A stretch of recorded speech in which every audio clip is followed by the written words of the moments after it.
Buenas noches. Ahora estamos leyendo una doble porción, ¿verdad?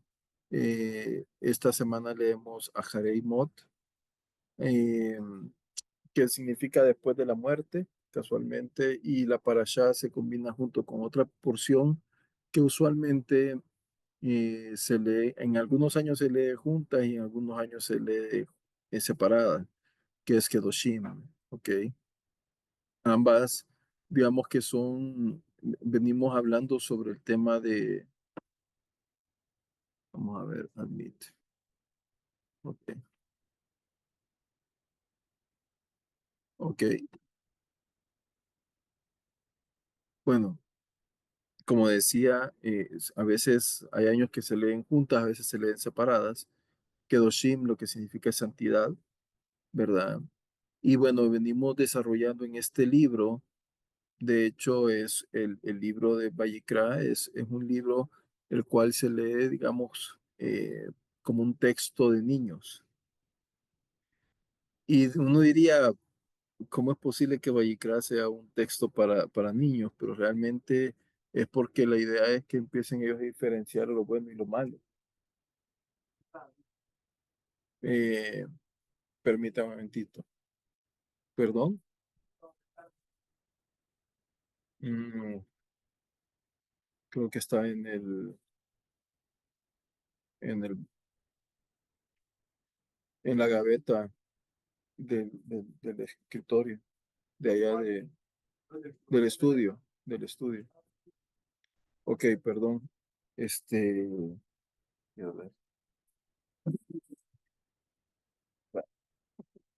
perdón. Entonces, les venía diciendo que que la porción básicamente viene hablando todo este libro acerca de lo puro, lo impuro, lo santo, lo profano, ¿verdad? Es decir, es un libro muy educativo, puede decirlo. Ahora, si se lee con ojos distintos, mucha gente podrá decir, pero es que este libro es como muy pesado, demasiado para una lectura de niños, ¿verdad? La verdad es que podría ser, ¿verdad? No lo voy a negar, pero no es el fin del autor, voy a llamarlo así. Eh, es un libro que realmente nos enseña. ¿Y qué es lo que nos enseña? Bueno, Tajor, Tamei, ¿verdad? Eh, ¿Qué es lo correcto, qué es lo incorrecto? ¿Se acuerdan que en días anteriores habíamos estado hablando sobre el hecho de que, digamos, hay un profeta que dijo lo siguiente: por falta de conocimiento murió el pueblo? Y en efecto, lo que sucede es que muchas veces podemos ser como aquellas personas que van a un lugar, no visten adecuadamente, y es por desconocimiento, es pura ignorancia, y se sienten como fuera de lugar, voy a llamarlo así. ¿Por qué se sienten fuera de lugar? Porque ellos iban pensando que quizás iban para una fiesta normal y de repente se dieron cuenta que tenían que ir vestidos de gala. Yo no sé si les ha pasado a ustedes en la vida, pero digamos que eso es algo muy común que puede suceder. Y pues bueno, y eso es básicamente lo que en esta porción nos va enseñando. Ahora, aquí empieza con un recordatorio, ¿ok? Después de la muerte de Aarón, de los hijos de Aarón, Nadab y Abijú, este, les empieza recordando así la porción. Y luego empieza él a indicar diferentes instrucciones, ¿ok? Y le empieza a decir cómo debe hacer el servicio de sacerdote. Se define también cada cuánto se va a entrar el sumo sacerdote digamos, al lugar santísimo, y luego empieza a desarrollar ciertos tipos de leyes que son dedicadas principalmente para el prójimo. Llega un momento que empieza a hablar el famoso llamarás a tu prójimo como a ti mismo. Y aquí surge una pregunta. ¿Es necesario amar al prójimo? O sea, por qué un mandamiento? ¿Por qué, al final de cuentas, eh, tiene que decirnos Dios y hacernos una exigencia al respecto? Pues mucha gente que habla que hay que amar al prójimo y todo eso es muchas veces un concepto eh, como muy filosófico o es un concepto demasiado, eh, digamos, ¿cómo es que le llaman esto? Como amoroso o demasiado soñador. Pero realmente amar al prójimo implica hacer actos de, que son físicamente tangibles, ¿ok? Por ejemplo, yo no puedo decir amo al prójimo y no le pago el salario a mis jornaleros a tiempo. No puedo decir amo al prójimo y de repente este, eh, no tengo esa calidad con la viuda o con el huérfano. No puedo decir amo al prójimo y no respeto ese cuerpo, por ejemplo.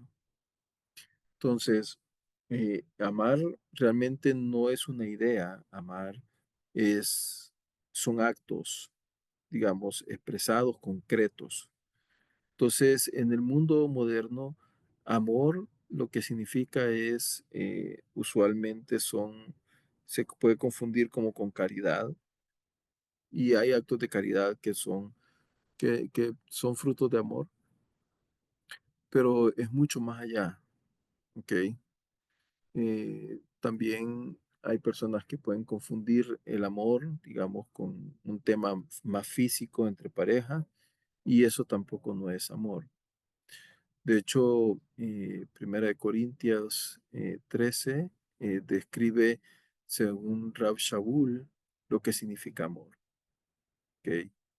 Y empieza a describir una serie de actos que realmente entonces amor no es un concepto per se, sino que son acciones. Es un verbo que tiene vida en sí. Em, y por eso es que es bien interesante que esta porción empiece con este doble, doble, como dijéramos, doble porción. Y empiezo leyendo, dice, y habló el Eterno a Moisés luego de la muerte de los dos hijos de Aarón, los cuales murieron cuando se presentaron el Eterno.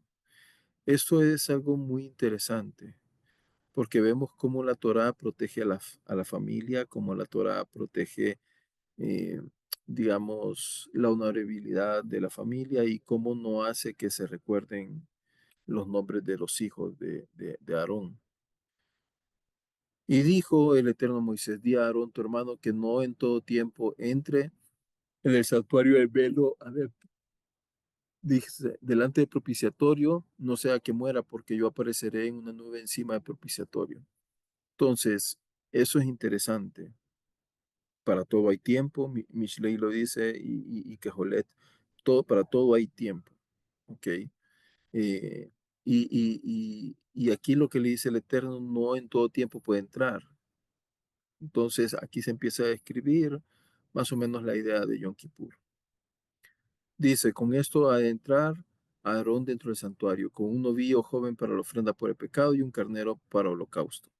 Nótese que el sumo sacerdote, que era en este caso Aarón, él presentaba, digamos, rogaba por los pecados nacionales, no está rogando por él mismo como tal.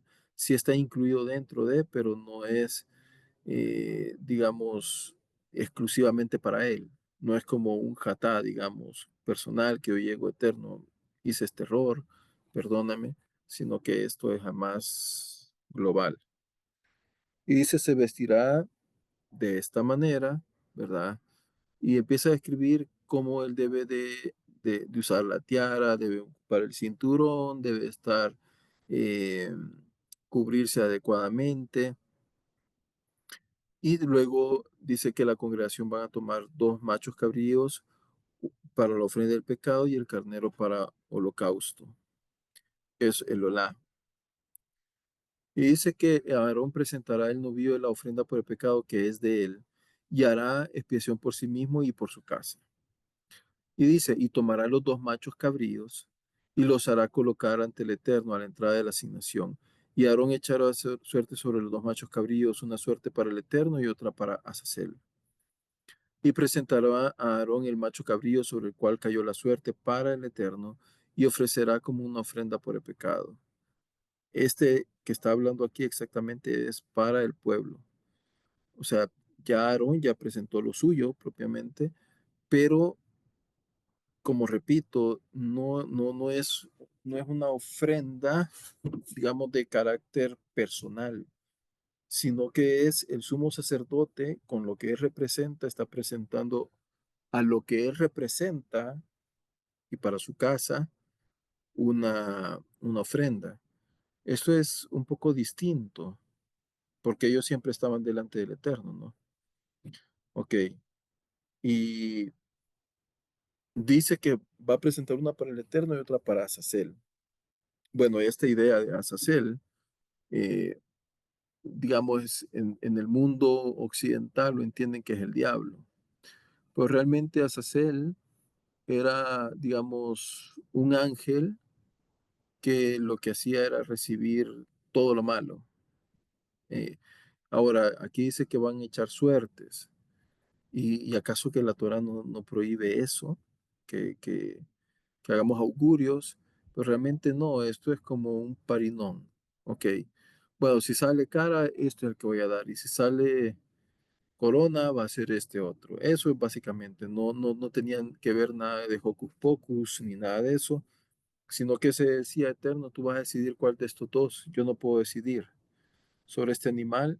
Tú a través de este acto de suerte vas a decir quién es el sorteado.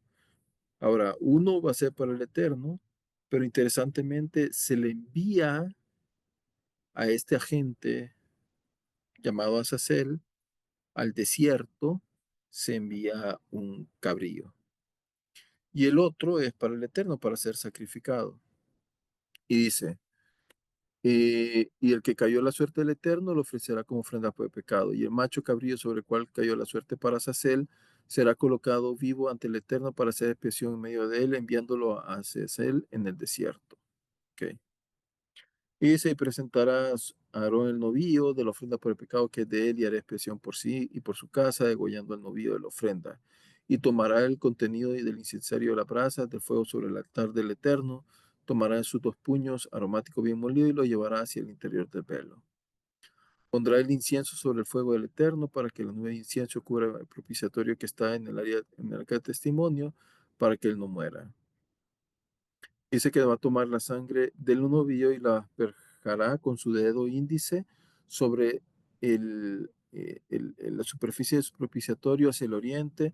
Detrás del propiciatorio asperjará 7 veces de aquella sangre con el dedo. Y aquí empieza a dar un montón de instrucciones que uno dice, bueno, ¿y todas estas instrucciones para qué? Porque la verdad es que uno se empieza a preguntar, ¿y por qué tenían que llegar a ese nivel de detalle? Y realmente todos estos son hukim, son hoks, son mandamientos que no tienen una explicación lógica necesariamente, pero que el Eterno demanda nuestra obediencia. Y así aparece muchas veces Dios que nos habla, y si no practicamos la obediencia para el Eterno, pues básicamente también nos va a ir no del todo bien en la vida. Por ejemplo, fíjense, hace como 2 semanas yo venía a mi casa del puerto de Acajutla. Ese día en la mañana había temblado, en la tarde empezó a llover. Yo tenía que venir al puerto de ver un problema de barcos y pues básicamente venía en la carretera. Y para venir a San Salvador hay un tramo corto, hay un tramo largo. En el tramo corto me tardo, digamos, de cierto punto hacia la ciudad 30 minutos. Por el lado largo me tardo 50 minutos, 60 minutos. Entonces, eh, pero cuando venía en carretera, yo sentí la voz de Dios que me dijo, no, no te vayas por allá, vete por acá. Y al final de cuentas, tal cual, así lo hice. La sorpresa es que más noche resultó la noticia que, que, digamos, la montaña se estaba derrumbando, empezó a como temblar y empezó a sacar polvo. Y llegó un momento que, que la montaña colapsó y la carretera quedó como tapada. Eso fue la primera vez, pero lo que quiero decir es que de repente uno escucha la voz y obedece. Entonces, eso es un hoc, exactamente. Dios te manda a decir, digamos, si aquí, por ejemplo, le dice al sumo sacerdote, vas a hacer esto, esto y esta manera, no era para que dice la escritura en Tehilim que Dios es un Dios de orden. Y básicamente es porque tiene que existir algo protocolario, digamos, así en términos generales, eh, y que no tienen necesariamente una explicación lógica, ¿ok? Están escritos para que la sigamos. En este caso, lo que aquí estamos leyendo no aplica para ustedes ni para mí, sino que específicamente para sumo sacerdote. Entonces, cuando uno dice, ¿y por qué con el dedo índice sobre la superficie, hacia el oriente, ¿verdad? Delante del propiciatorio va a asperjar 7 veces aquella sangre con el dedo. Uno empieza a imaginar un montón de explicaciones y hay explicaciones que las dicen diferentes, digamos, eh, como digamos, este es el dedo que usualmente ocupamos como para acusar. La sangre en sí no tiene poder, como se cree en el cristianismo, este, sino que la sangre lo que significa es la vida, ¿ok? Entonces, aquí lo que está diciendo va a tomar la vida sobre lo que acusa a esa vida. ¿Y qué va a hacer? Va a espejar sobre el propiciatorio 7 veces. Eh, y cuando uno empieza a imaginarse, bueno, ¿y qué era el propiciatorio? ¿Qué contenía? Bueno, los panes de la proposición. Este, era un lugar donde uno se sentaba con el Eterno a charlar, digamos. Y lo que uno hace es presentar su vida. Digamos, ese puede ser una explicación. Hay muchas más explicaciones que no vamos a entrar ahorita en detalle de ellas. Y se iba a degollar al macho cabrío de la ofrenda por el pecado. Y tal vez aquí lo único que quisiera rescatar es que Dios empieza a decir diferentes procedimientos que vemos que más tarde, ya cuando Israel ya está formado como una nación, ellos empezaron a fallar en estos procedimientos que Dios dejó establecidos. Y eso trajo también consecuencias como la muerte de la gente, no vibrar en la misma energía que el Eterno estaba vibrando, etcétera. Luego, eh, dice que va a hacer expiación por el santuario y uno dice, bueno, ¿y qué es la expiación? La expiación es cobertura, al final de cuentas. Eh, Esto viene de capar, ¿verdad? De cubrir. Eso es lo que él está haciendo. No está perdonando, no está borrando, nada de eso. Lo que estamos haciendo es cubriendo. Y dice que a causa de y va a ser expiación por el santuario, ¿por qué? Porque en ese lugar era un sanatorio espiritual. Entonces aquí recibían todas las impurezas de los hijos de Israel, es decir, que no estaban presentables delante del Eterno, no necesariamente que habían pecado, pero aparte de eso, por eso dice, y de sus transgresiones. Dice, con motivo de todos sus pecados, y del mismo modo hará la tienda de asignación entre ellos con todas sus impurezas. ¿Qué es lo que me hacía impuro? Pues habían diferentes causas por las que las personas eran impuras, ¿verdad? Todo lo que tenía que ver con emanaciones del cuerpo, porque digamos que el principio de las purezas es este. Uno tiene un cuerpo, una unidad. La vida está contenido dentro de esta unidad llamado cuerpo. ¿Ok? Cuando yo secreto algo de este cuerpo, a través del sudor, a través de, ustedes saben, un asiento, una orina, una expulsión seminal, una, digamos, en, en el caso de las mujeres, su periodo menstrual, etcétera. Ahí lo que hay es secreciones y sale. Entonces, parte de la vida que está dentro de uno mismo, ¿ok? Inclusive cortarse las uñas, hay artículos al respecto de eso, como cortarte las uñas, cortarte el cabello, porque, digamos, el cabello está, aunque uno diga, aunque hay personas que no tienen mucho cabello, o algunos estemos más canosos, cuando te cortan el cabello, tú lo que estás haciendo es generando muerte en cierta parte de tu cuerpo, ¿ya? Por eso es que también los rabinos se dejan mucho la barba para no quitarse y afeitarse. Entonces, lo que quiere decir es que cada cosa que hay un desprendimiento del cuerpo, una secreción del cuerpo, hay algo que sale del cuerpo, parte de la vida que estaba dentro de mi cuerpo sale. ¿Y por qué me vuelvo impuro? Porque estoy matando parte de la vida que tengo contenida dentro de mí. Por ejemplo, las uñas parece algo burdo, pero es un ejemplo.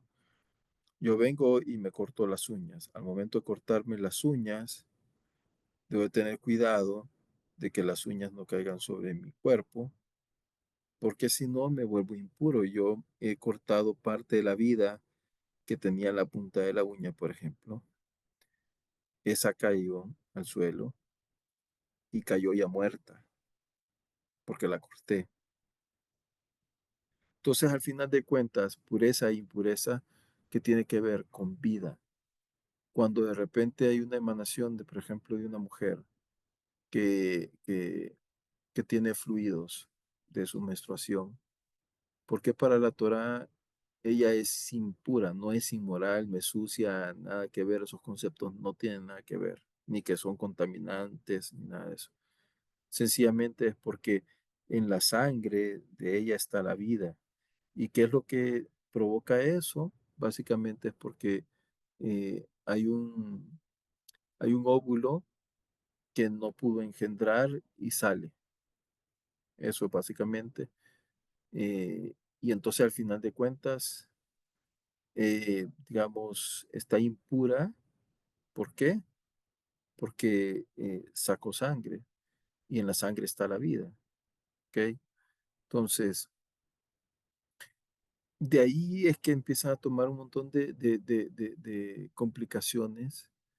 Este, y digamos que básicamente el Eterno establece todas estas leyes de la pureza e impureza no por un tema racial, no es un tema, algunos dirán de higiene, pero realmente es respeto a la vida. Dios es 100% vida.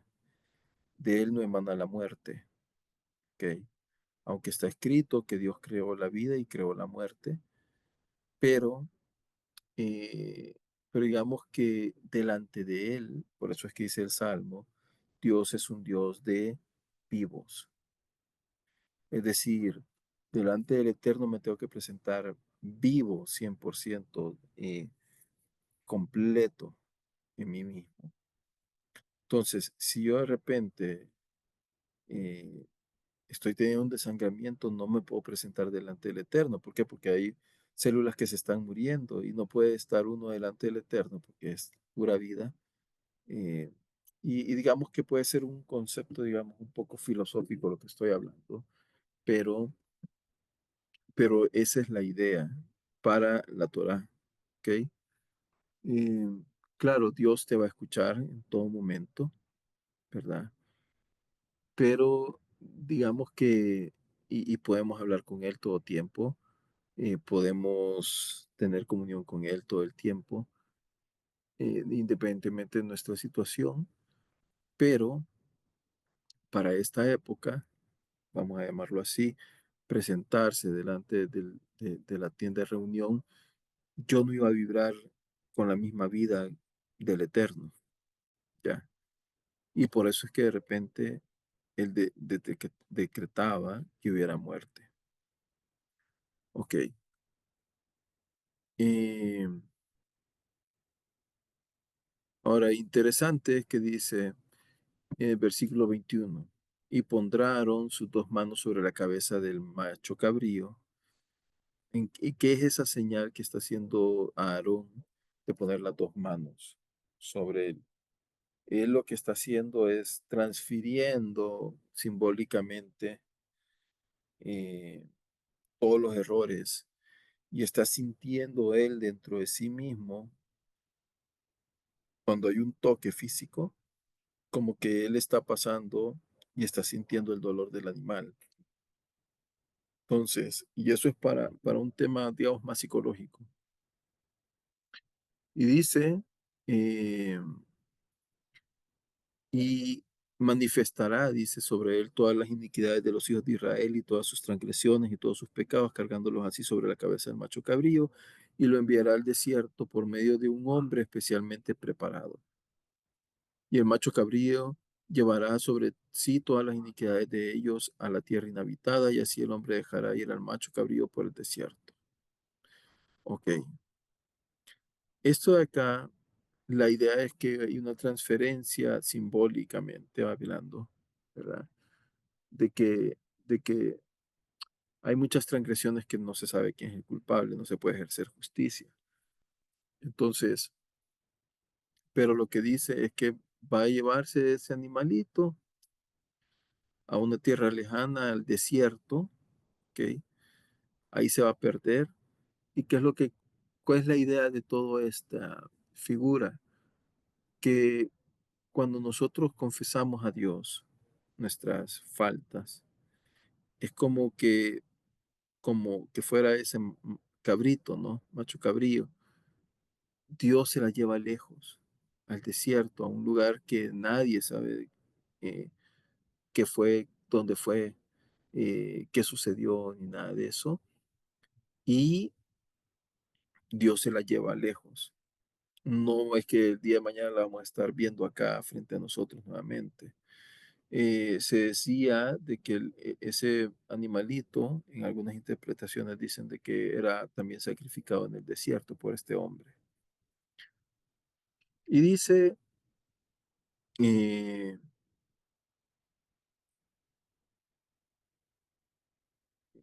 digamos que el que hace todo el procedimiento, que es lo que básicamente es eh, el mismo, y dice que aquel hombre que hubiera llevado el cabrío a Azazel llevará sus vestidos y bañará su cuerpo en agua, y después de esto podrá entrar al campamento. Ok. Y después de eso, eh, y dice, y esto será estatuto perpetuo en el mes séptimo, en el día décimo del mes, afligiréis vuestras almas y ningún trabajo haréis, tanto el nativo como el peregrino que mora en medio de vosotros. ¿Esto a qué se refiere? A Yom Kippur. Todo lo que está aquí escribiendo es Yom Kippur. Ok, ese es el mes séptimo.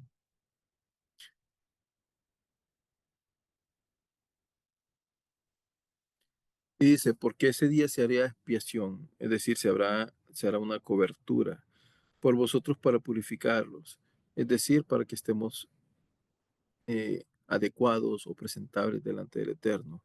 De todos vuestros pecados quedaréis puros ante el Eterno. Es decir, nos vamos a poder presentar delante de Dios, decir, aquí estoy, Dios, ¿verdad? Eh, Quiero tener una relación contigo. Dice, como sábado solemne, o sea, como un Shabbat, Shabbatón, será para vosotros, en el cual habréis de afligir vuestras almas. Y ojo, que no dice afligir el cuerpo, dice afligir las almas. Lo que pasa es que la interpretación rabínica dice que cómo podemos afligir el alma a través de la no ingesta de alimentos. Y de ahí es que se ayuna en Yom Kippur. Y dice, el sacerdote va a hacer a la expiación, dice, y se vestirá las vestiduras de lino. las vestiduras sagradas. ¿Ok? Y esto va a ser estatuto perpetuo una vez al año, y Aarón hizo según había ordenado el Eterno a Moisés. ¿Ok? Luego leemos el capítulo 17 y dice, bueno, nuevamente Dios habla a Moisés y que le dice, habla a Aarón y a sus hijos y a todos los hijos de Israel y dile esto es lo que el Eterno ha ordenado diciendo. Ok, y esto es importante,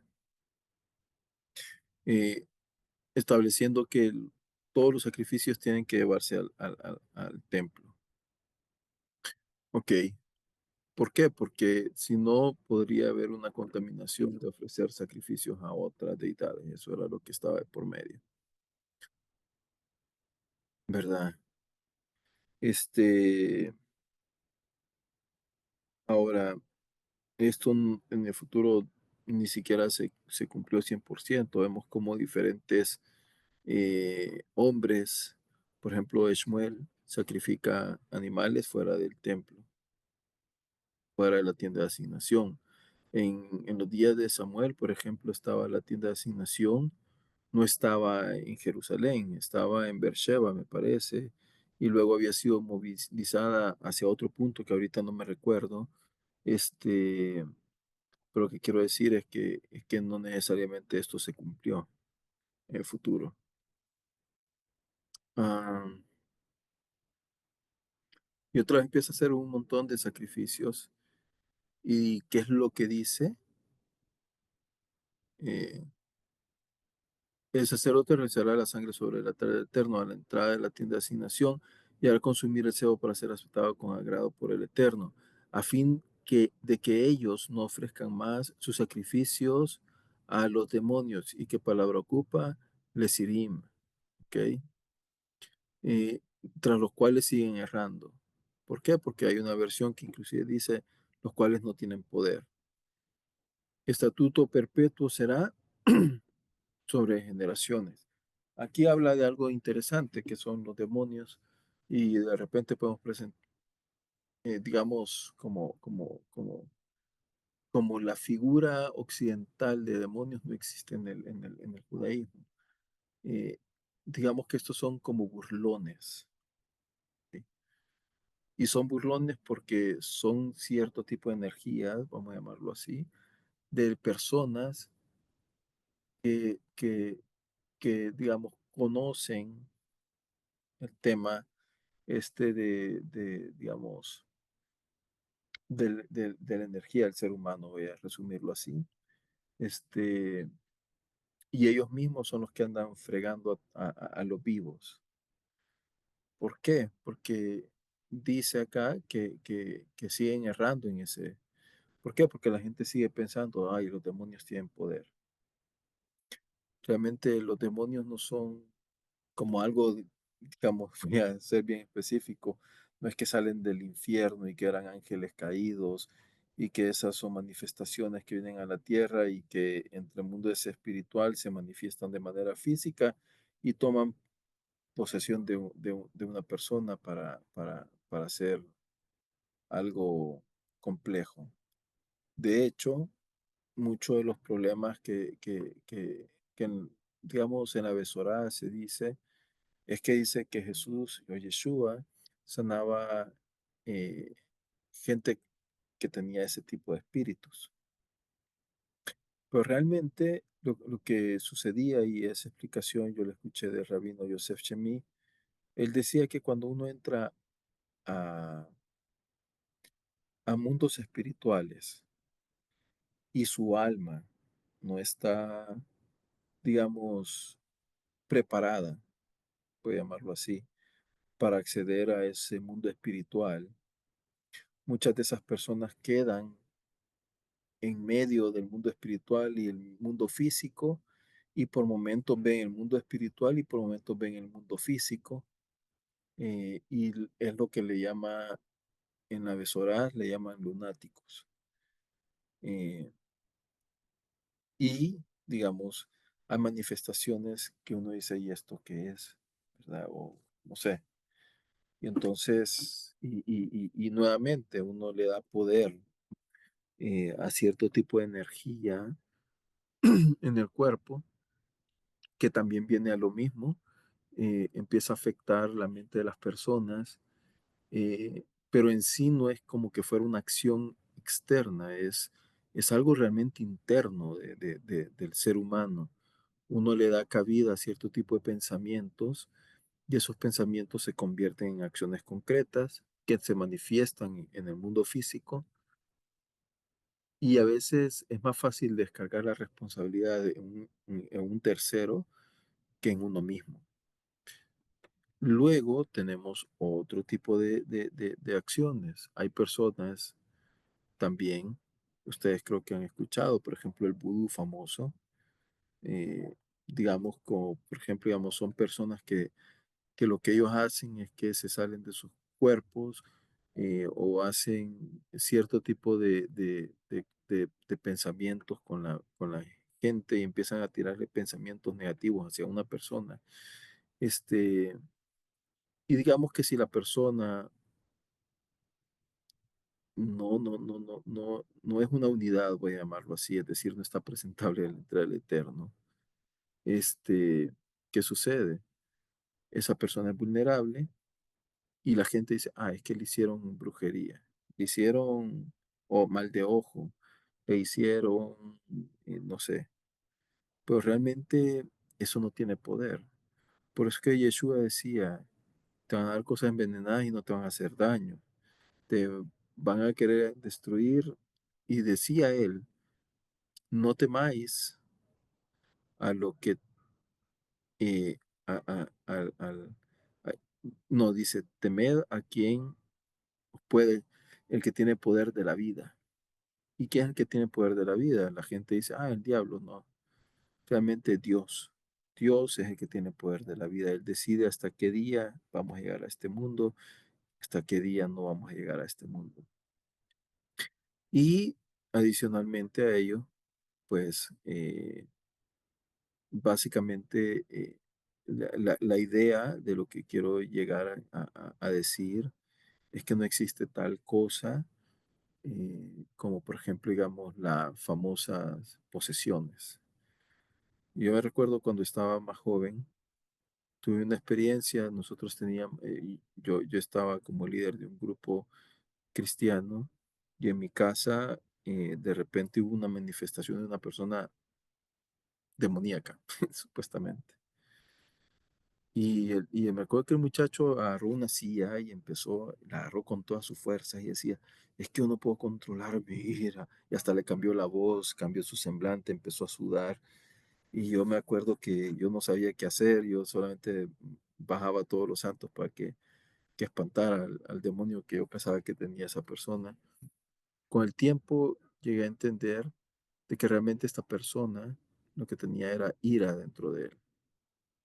Y esa era ira era tan, pero tan fuerte que esa persona ya había perdido su fuerza de voluntad contra ese defecto, podemos llamarlo así.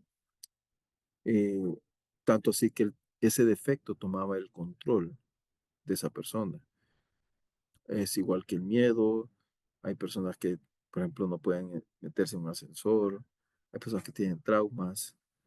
eh, y yo no digo que no exista, eh, pero son energías que uno deja al final de cuentas, al final del día, deja que tomen el control de uno mismo.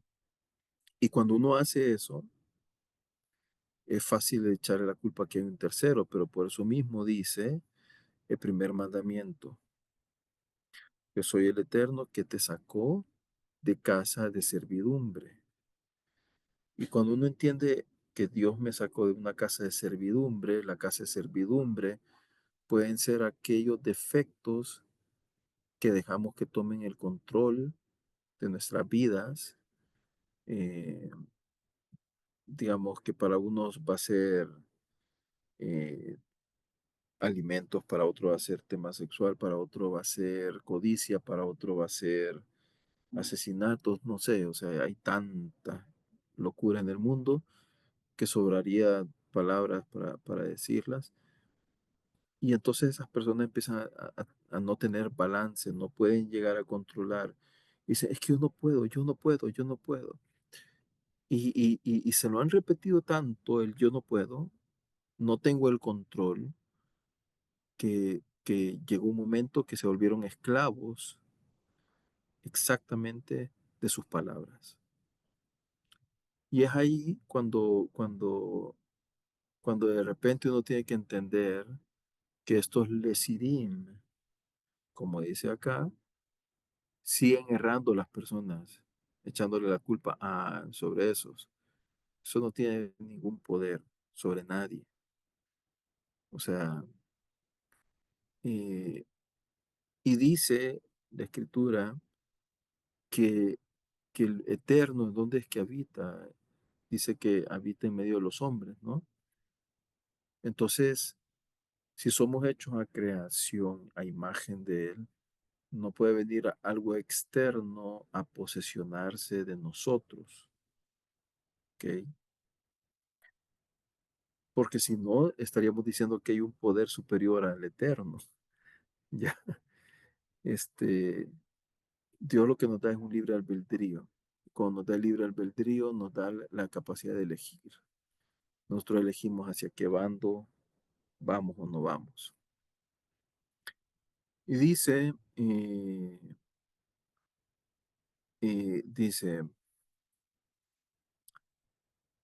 en todo caso va a ser segregado del cuerpo. Ahora dice el siguiente verso. No sé si quisieran comentar algo, pero quizá voy a terminar y después de eso, así rapidito, este tema. Luego dice que cualquier clase de sangre, que comiere cualquier clase de sangre, yo me volveré contra él porque dice, comeré la sangre y le segregaré de entre el pueblo. ¿Por qué razón es esto? Porque en la sangre está la vida. Ahí es donde nosotros podemos absorber más fácilmente las energías. ¿Ok? Y digamos que todo es vibración en este mundo, ¿no? Entonces lo que yo ingiero también se convierte en vibración. Y dice, porque el alma de toda criatura está ligada a la sangre, en la sangre. Y yo os he ordenado ponerla sobre el altar para expiar por vuestras almas, pues la sangre es la que expiará por el alma. Entonces, dice, por eso he dicho a los hijos de Israel, nadie de entre vosotros comerá sangre, ni tampoco el peregrino que mora entre vosotros la ha de comer. Y cualquier hombre de los hijos de Israel o de peregrino que mora entre vosotros, que cazara un animal o un ave que es lícito comer, derramará su sangre y la cubrirá de polvo, porque el alma de toda criatura está ligada en su sangre. Por eso he dicho a los hijos de Israel, no comeréis sangre de ninguna criatura, porque el alma de toda criatura está ligada a su sangre. Tercera o cuarta vez que lo va diciendo, ¿no? Y toda persona que comiere animal muerto por sí mismo desgarrado, sea nativa o peregrina, ya lavará sus vestidos y se bañará con agua y quedará impura hasta la tarde y luego será pura. Si no lava sus vestidos ni baña su cuerpo, llevará su iniquidad. Ok. Eh, entonces el mensaje aquí básicamente, comer sangre, es, es bien básico. Y luego empieza acá, ya, eh, dice que nos empieza a decir cómo hacer práctica también la vida. Dice que no vamos a hacer según la práctica de Egipto, ni obraréis conforme al uso de la tierra de Canaán. Es decir, ahí había cultura muy pagana, ni actuaréis según sus costumbres. Cumpliréis mis juicios, mis estatutos, guardaréis siguiéndolo. Yo soy el eterno vuestro Dios. ¿Cuántas veces lo va diciendo, no? Y dice, y observaréis sus estatutos y mis juicios, pues cumpliéndolos el hombre vivirá por ello. Yo soy el eterno. Es decir, cuando uno cumple lo que el eterno ha dicho, genera vida. Y uno dice, bueno, ¿y por qué razón estoy generando vida con obedecer al Eterno? Pues porque de él mana la vida, ¿no? Y empieza a decir ya la porción Kedoshim, todo lo que tiene que ver ahora con el tema propiamente de inmoralidad sexual. Dice la desnudez de la mujer de tu padre, de tu madre, de tu hermana, de tu padre, etcétera, no se va a descubrir. Luego dice, eh, luego dice, eh, que también dice, y a una mujer en la impureza de su menstruación no te llegarás para descubrir su desnudez. De aquí es que viene el tema también de tener un control el hombre de esto. Y con la mujer de tu prójimo no te vas a acostar, dice, contaminándote con ella. No harás de tu descendencia para hacerla pasar por Moloch. Moloch era un dios cananeo, ¿verdad? Donde quemaban a los niños, básicamente, y ahí habían personas que defecaban. Y ese era era algo sucio, algo horrible. Y no te vas a hacer esas costumbres porque vas a profanar el nombre de tu Dios. Dice aquí, también habla, dice, ni con varón te acostarás de modo que uno se acueste con su mujer, con mujer es abominación, lo que aquí está diciendo, la homosexualidad no es bien vista por el Eterno. Eh, También el bestialismo lo prohíbe. ¿Ok? ¿Por qué? Porque todo lo que está aquí definiendo eran las costumbres de la tierra donde ellos iban a ir y Dios los está previniendo. Mira, eso es normal allá, pero tú no te vas a comportar así. Este, Luego dice, si no te vas a contaminar y lo que voy a hacer es lo que hizo acá, que la tierra vomita a sus moradores. Y luego dice, y también la abominación no la va a hacer ni el nativo ni el peregrino que mora entre ustedes, ¿verdad? Porque eso es lo que contaminaba a esta gente, por ello fue contaminado y ¿qué es lo que sucedió en la tierra? Lo vomitó, básicamente. ¿Y qué es lo que está diciendo el Eterno? La tierra prometida se gana. ¿Cómo se gana? Cumpliendo el temor a Dios. Y luego dice, vas a cuidarte de hacer esas abominaciones, no las vas a hacer. ¿Ok? Luego dice lo siguiente, eh,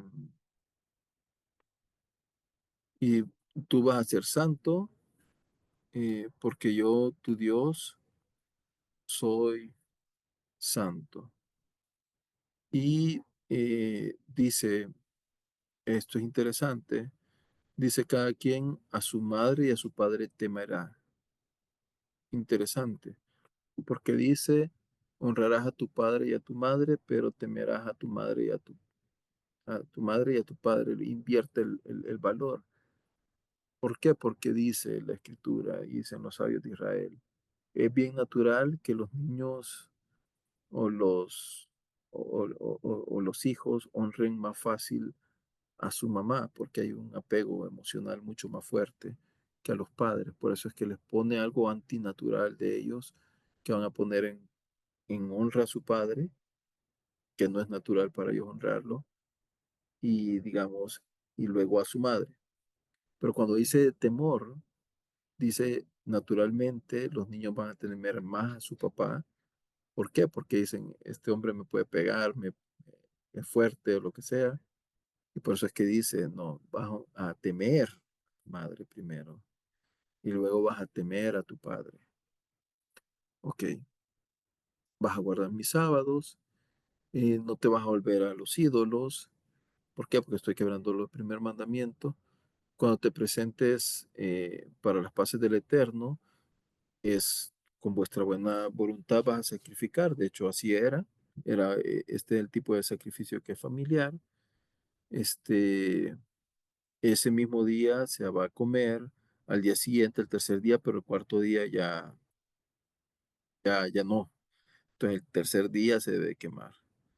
Luego dice, ya el tercer día se va a quemar.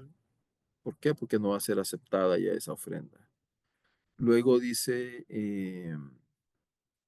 cuando segareis las mieses de vuestra tierra, no acabarás de segar el último rincón de tus campos y las espigas de tu mies no recogerás, sino que vas a dejarle una parte a los peregrinos. Es decir, si yo tengo una manzana de maíz, yo tengo que dejar al menos una línea o dos líneas de maíz como ayuda social para la gente pobre. De hecho, en el libro de Ruth vemos que esto es como ellas iban a sobrevivir, como las mujeres pobres.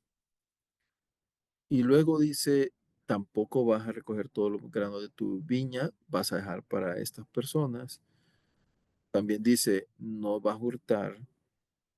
Interesante que hable la palabra hurtar, no robar, porque el robo también es un hurto, pero de menor grado, de más chiquito, digamos. Tampoco engañaréis ni mentiréis los unos a los otros. Y hay diferencia entre engañar y mentir. No vas a jurar en falso por mi nombre, que ese es también no usurparás, no robarás, porque profanarías el nombre del Eterno. ¿Y cómo se puede ocupar el nombre en falso de Dios diciendo, ah, el Eterno me ha dicho tal cosa? Y es falso. Luego dice, no sustraerás fraudulentamente el salario del tu prójimo, no lo vas a extorsionar, el salario del jornalero debe de quedarte en tu poder hasta la mañana, o sea, es decir, tienes que pagarle al jornal diario a esa persona. No vas a maldecir al sordo, ¿por qué? Porque no puede escuchar, pero aquí usualmente también de algo espiritual, no pondrás tropiezo delante de un ciego, es decir, él no puede ver, porque lo vas a hacer, eso es maldad, vas a temer al Eterno.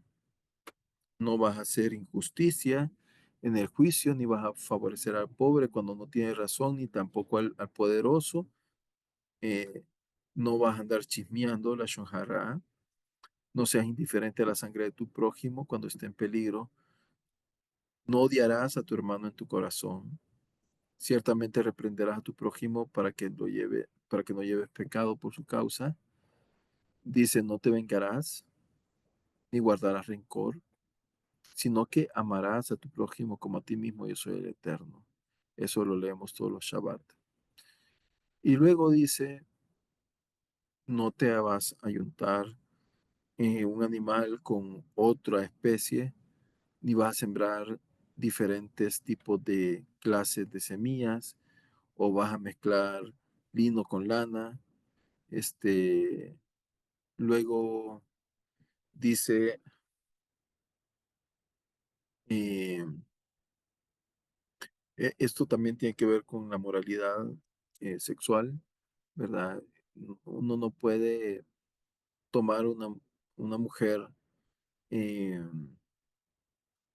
siendo ella sierva, dice, o extranjera, desposada con un hombre, un siervo hebreo, que no haya sido, sin que haya sido rescatada, o sea, dado libertad con documento, si no ella va a ser castigada.